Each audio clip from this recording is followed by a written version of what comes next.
Nih hari ini kita start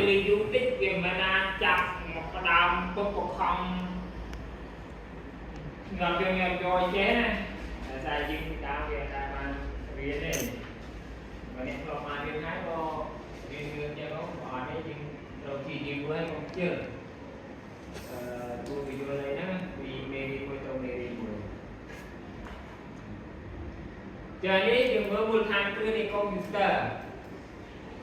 ពីសួរថាតើអ្វីទៅជាកុំព្យូទ័រអានេះមិនយើងចង់រៀនកុំ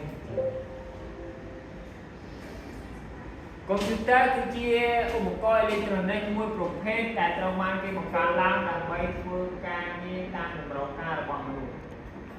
ជាងកុំព្យូទ័រនេះអាចយកធ្វើអីបានច្រើន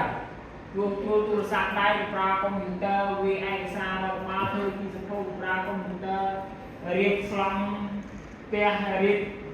design ម៉ូដផ្ទះ design ម៉ូដសាលាគឺប្រើកុំព្យូទ័រគឺប្រើបានច្រើនដែររហូតដល់ឥឡូវគេបោកប្រាស់ទៅប្រើកុំព្យូទ័រដល់ហ្នឹងតែយើងអាចពេលនេះដើម្បីទៅបង្ការក្រោយ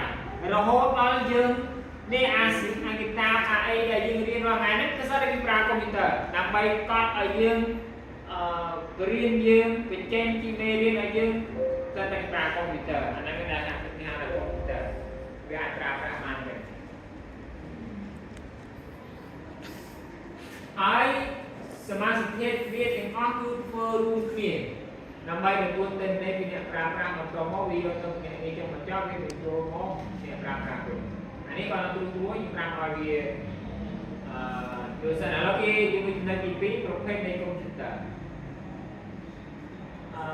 កុំព្យូទ័របច្ចុប្បន្នកុំព្យូទ័រមានពីរប្រភេទគឺទី1គេហៅកុំព្យូទ័រ server គឺជាប្រភេទកុំព្យូទ័រម្យ៉ាងដែលប្រើប្រាស់